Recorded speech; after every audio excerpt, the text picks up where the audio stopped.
I used to see people that hurt me as my enemies. And that view was costing me everything. The longer I held that picture of them in my mind, the more bitterness was growing in my heart. Not their heart, my heart. So I asked myself a hard question. What if I'm only seeing part of this story? The truth is that God loves the people that hurt me just as much as he loves me.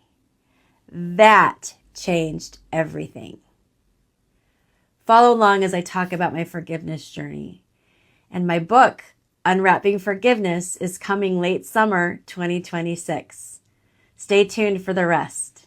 One afternoon, my sons were fighting and I had had enough.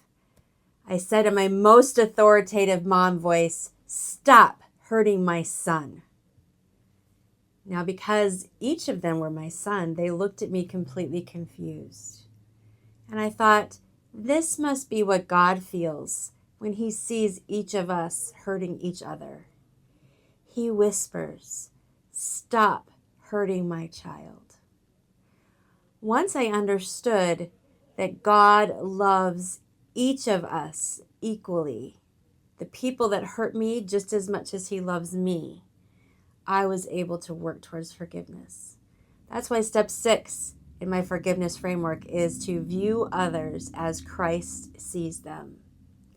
Subscribe to follow along my whole forgiveness journey for more. For years, I was unkind to the people around me and to myself.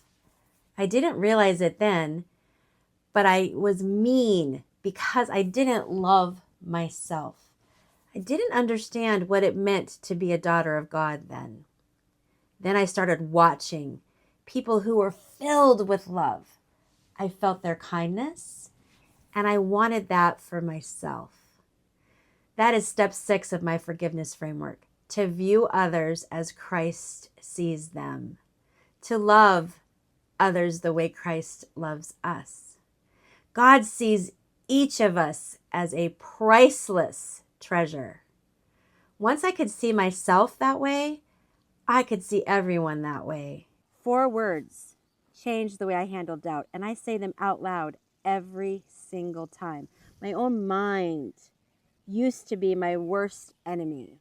Doubt, self-criticism, that voice that says you are not enough. Then I found my battle cry. When doubt screams, I yell back, "Shut up, Mr. Devil." That's it.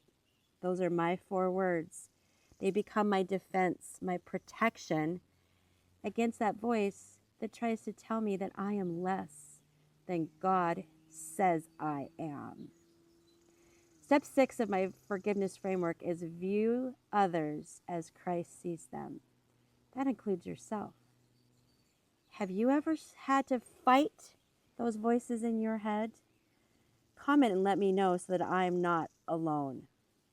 The girl in my mirror was trying to figure things out, to see the other side of the tears, telling herself she wasn't smart enough, pretty enough, thin enough, that she deserved less.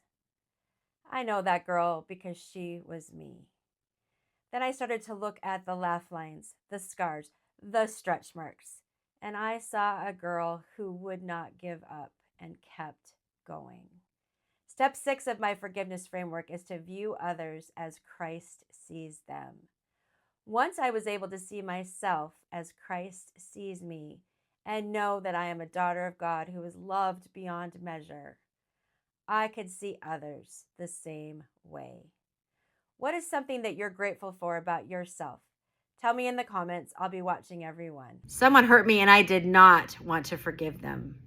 Then I remembered something that made it impossible to not forgive them.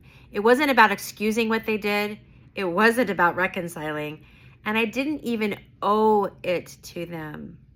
But I remembered that God loves them just as much as he loves me. Step 6 of my forgiveness framework is to view others as Christ sees them. When I'm able to see someone through a different lens than my pain and remember that they are a child of God, I can see them as someone I should have compassion for, and that forgiveness frees me, and it's a gift. Follow along my forgiveness journey for more.